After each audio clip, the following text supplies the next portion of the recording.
To the Atelier, where we workshop your work life. This time we're doing it live. It looks like we're in someone's crappy flat. It does. We're not. We're not. We've actually paid a lot of money for this room, and we're in Soho Works in Shoreditch. But yeah, you can see the lighting behind us. But unfortunately, it's not as glamorous as our normal location. However, it's still very nice. We're in the photo studio. We thought it'd be better, but it's worse. It's not. If you've not listened to the Atelier before, it's where Rachel and I act as your career therapists and answer your questions. Let's not get too personal. Should we do some intros? I'm Rachel. I am a headhunter, and I have been for a really, really long time, probably about 20 years. I didn't go to university. I was on the shop floor, then I trained as a makeup artist, and then I fell into headhunting and have been working my way up the ladder ever since. I particularly lean into the C-suite hires that we do and also the creative ones. I'm Jo, managing partner at Talent Atelier, and I head up all of our marketing and commercial hires and also work on C-level appointments with Rachel. So today we're doing something a little bit different, and we are doing this live rather than doing our podcast. So this is the second time we've done it. So hopefully it will still be useful for you guys. We've had some questions coming in from our LinkedIn community, but also we just created this podcast based around the questions that we're being asked constantly at the moment. So we thought it might be useful to kind of go through things because the market is a little bit wonky at the moment. It is. Our bread and butter business is placing very senior through to C-suite people, but if you're just getting started in your career or are mid-level, then we're hoping this could also be useful for you. Let's kick off with our first huge question. Jo, what's it like out there? We get asked this so many times in one day. It's volatile. Roles are being put on hold or changed halfway through processes. Businesses are restructuring constantly. There's lots of redundancies happening. There's also quite a lot of hiring going on, but it's really it affects our jobs as recruiters, but it also affects your interview processes as a candidate. So at the moment, we're in a candidate-rich, job-poor market versus 21, 22, where the opposite was happening, and it's a recruiter's dream. Each person was interviewing for 5 great jobs, so salaries also saw a bit of a hike in that time. This climate sees brands being able to go for the exact experience they need due to the sheer amount of people applying for a job. So people can put an advert up and have 300 people apply, and they can basically take their pick of who they want, and people will accept the job. But it also sees businesses putting salary caps in place, which are not aligned with market rates or salaries 2 years previously. So people are having to take pay cuts to accept jobs, which isn't ideal. So how are we going to talk about being made redundant or a gap in your career? Because there are a few people out there that have been made redundant, and I really feel for them. It'd be nice to give them some advice about that. Yeah, I think we've all been through this. Like, we have a podcast about rising from the ashes. If you've been fired or made redundant or something's happened, and there can be so many different reasons for having a gap in your career, and it can be completely overwhelming to try and think about how to talk about that, because you might have had something personal going on. It might be a work-related thing. I think it's all about the delivery, and I can't even deliver it myself. So it's all about the delivery and the confidence that you have in sharing that reason. So practice is definitely useful, and just being able to kind of constantly say the same thing over and over until the cadence of it becomes natural to you is really helpful. If you're in an interview scenario, one of my kind of key things is not to try and drop any bombs in that interview. Even if you're feeling particularly wounded or exhausted from the interview process, whoever you're talking to on the other side, you don't know what they're going through, what's been happening in their day. And remember, they don't know you. Even if you've got a loose connection, they don't know you. So sometimes people will come into an interview and they will share something that's quite deep for them, and that's the reason that they've been out of work. So if it is something personal, you've got quite a good little phrase, haven't you? Yeah, I normally advise people to say, without getting into it, I've had a bereavement, or without getting into it, I was made redundant from my role. And then it's a direct answer, but there's a boundary in place, and it stops you, going further into sharing the detail and it becoming awkward. Yeah, I think also if you've been made redundant, you can just be like, I was made redundant in a big program of redundancies last year. It was really unfortunate, but it was meant I've had the headspace to do X, Y, and Z. So it's just about the delivery of it. If it's just like, yeah, I've been interviewing ever since, I've had like 50 interviews and nothing's happened. And like if you start being negative about interview processes that you've been in or anything like that, it just doesn't come across that well. So regardless of how traumatized you've been through the process, try and box that off, and each thing is its own independent experience. One thing that happens quite consistently and is really unfortunate is that sometimes people are getting made redundant during their maternity or paternity leave. I've got an example of what I would say if you were experiencing that right now. So I had my baby last May and unfortunately got made redundant during my maternity leave. It's meant I've taken more time off than I initially expected, but likewise, I am really enjoying looking after the family. I've been keeping in touch from the sidelines about what's been happening in the industry, and I think it's time for me to get back into the workplace. So it's just you're accepting the fact that you got made redundant. It's not been ideal, but you've been enjoying being with your family. You've been keeping in touch with what's happening, and you're ready to interview now. So all of that, the person sat opposite you is like, oh, okay, cool. But if you're like, yeah, I got made redundant and it's just a big sad story. Yes, it is sad. Yes, it's frustrating, but you take the positive and you step into the next thing, because if there are 5 people interviewing for the same job and you are the person that's been out of work and you've been kind of sat at home, you need to sound like, yes, great, I want this person in the office. They're going to be here, they're going to be present. So what information, if someone's been kind of out of work or if they're looking for work at the moment, do you think that you should be sharing when you're approaching people? So if you're interviewing, if you want to get a position and you've seen a job online and you're excited about it, what do you think you should be sharing? If you're approaching businesses directly, I think that you need to do a bit of work on your personal branding and make sure that you have, before you even approach anyone, that you've got good photos on LinkedIn and you're not, stood there with a glass of wine on your hand, or, it's a holiday photo. It can just be a plain background, but it really needs to be a good shot of you where you look like you are today and not 10 years ago. And you need to keep all of your dodgy personal views off socials if you do have them. Clean up your Twitter from 2012, I would recommend. There are apps to do that. I can share them in a what have you had on there? No, not Jo's dodgy tweets. But I've had to tell this to people in processes, because normally I'll do a bit of a background check on the socials and just see if there's anything that we need to be tucking away. I have my socials open because it ties into my work, but I'm also quite active on social media. Some people have theirs on private, because they have kids or whatever. It's completely up to you. But sometimes. I think also, just going into like, if you're crafting an email, I got an email from someone brilliant this week, absolutely phenomenal, but their email was so long, it took me so much time to try and read through and understand exactly what it was that they actually wanted to do and what their skill set was. So always remember, whoever you're approaching, time is money. They don't have time to trawl through everything and they don't care. Bold type, super helpful. Punchy information and not an overzealous delivery of what you do. You have to just LinkedIn bio that you can click through to, small amount of information, like 2 to 3 paragraphs, and just make sure that your LinkedIn, your CV, or your resume, and any other like websites or anything all sing the same song. If you've got a website or if you've got anything as a featured thing on your LinkedIn, make sure it's not old, make sure the links work, don't have old crappy work on there. And don't expect anyone who is looking at your profile, if you're a creative, to be able to find the work. If you're like, oh, it's all on there somewhere, no one cares. If you've done something brilliant for beauty in 2017, but you've been working in another industry since and you're applying for beauty roles, that person isn't going to trawl all the way through your website to find that. If you're starting to look for beauty work again, you need to move that somewhere and do some projects based around that.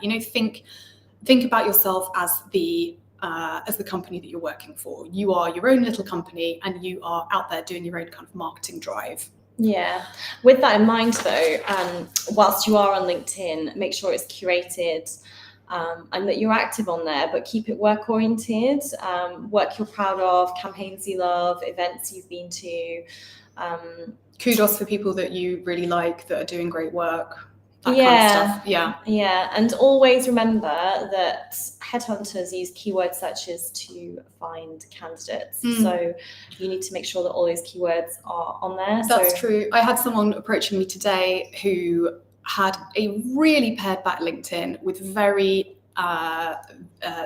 intrinsic terms to the company that they're working for. They're working for a large tech firm, and they are a senior product manager. That could mean anything in so many different industries. And they hadn't written what part of that they were doing, what kind of customers they had, anything to do with that. But they were like, well, why wouldn't I be considered for this luxury fashion role? And it's like, well, because I can't understand what you actually do. And if I can't understand and all I do all day long is unpick people, then, what's going on? Apparently, we have a question. This is Imogen in the background. Hello. You have a question saying, how do you feel about personal statements on CVs? Louise, hi. Hi. Personal statements on CVs can be brilliant and can give a really nice kind of overview of you and what you do. But I would say just don't wang on too much. Like one paragraph or perhaps two paragraphs of some key achievements in the last 5 years, nothing longer than that, along with any like management experience or any exciting turnover that you've done.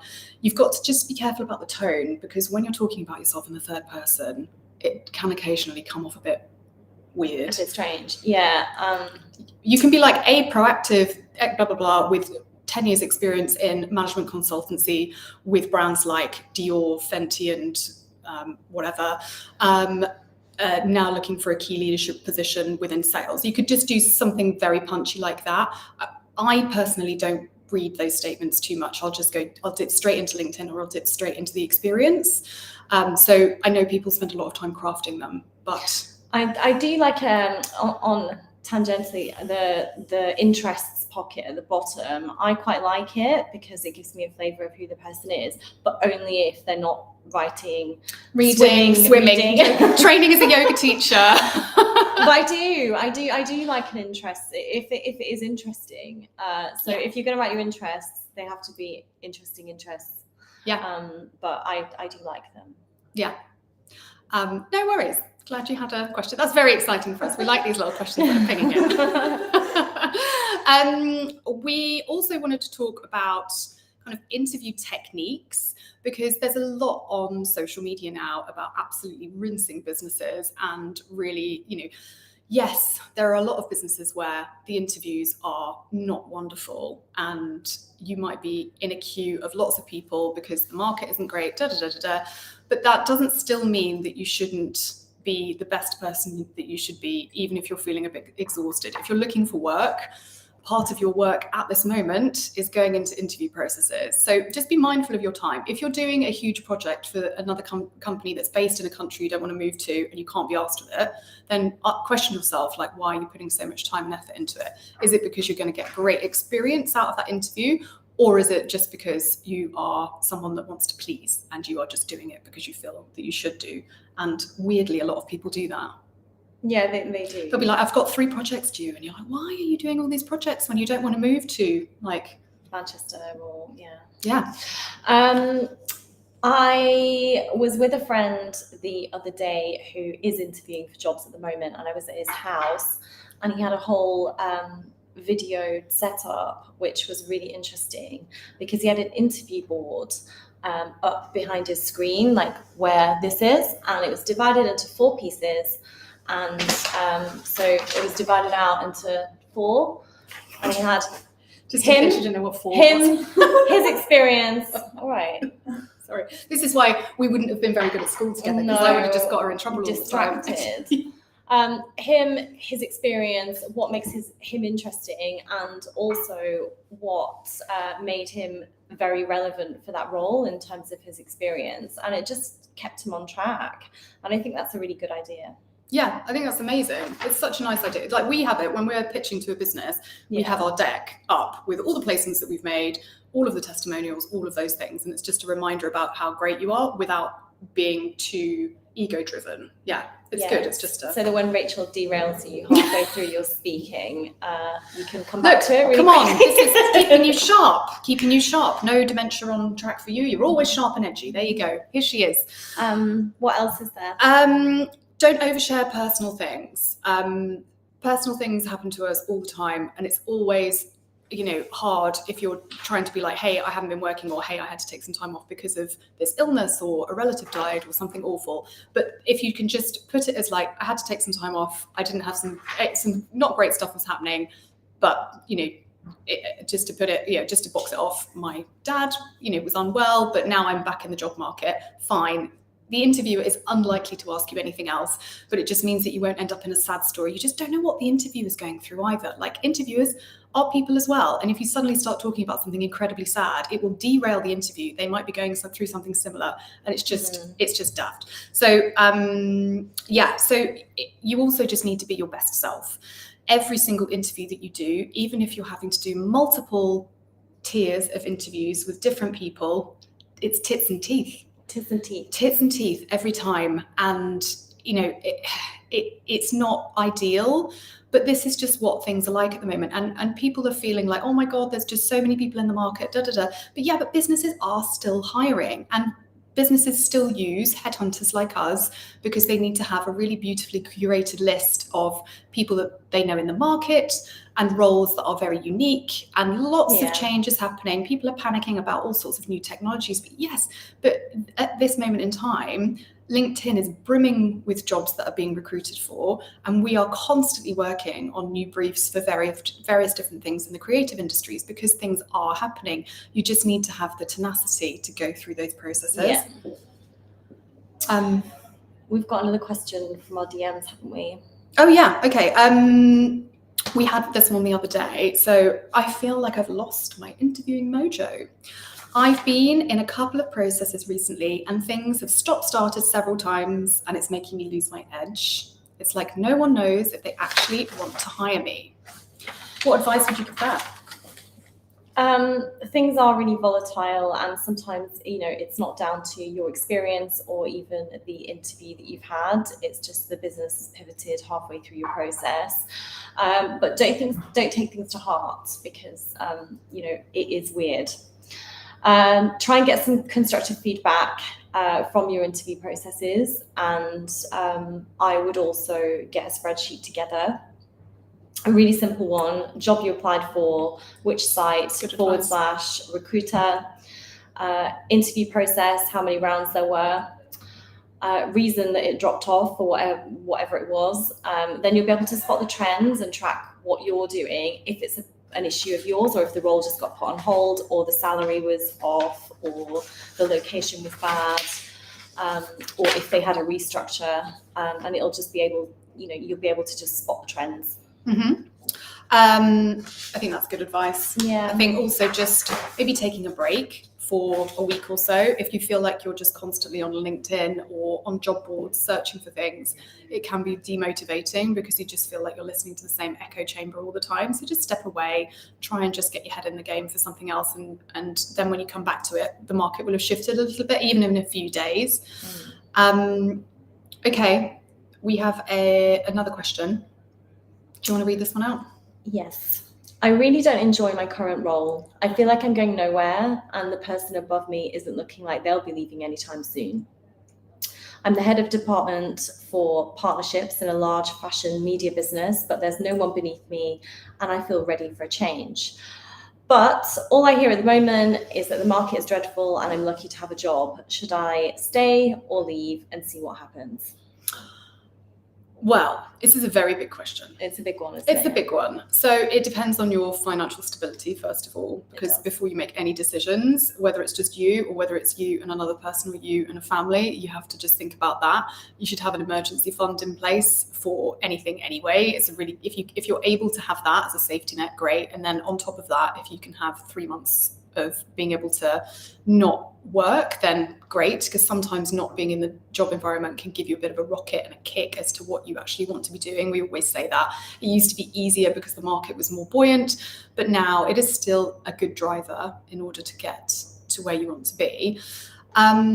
if you are in a job where there is someone sat above you, it can be quite deflating because you may feel that you would be better in that job than the other person, or it may just be that you just feel like there's nowhere to go.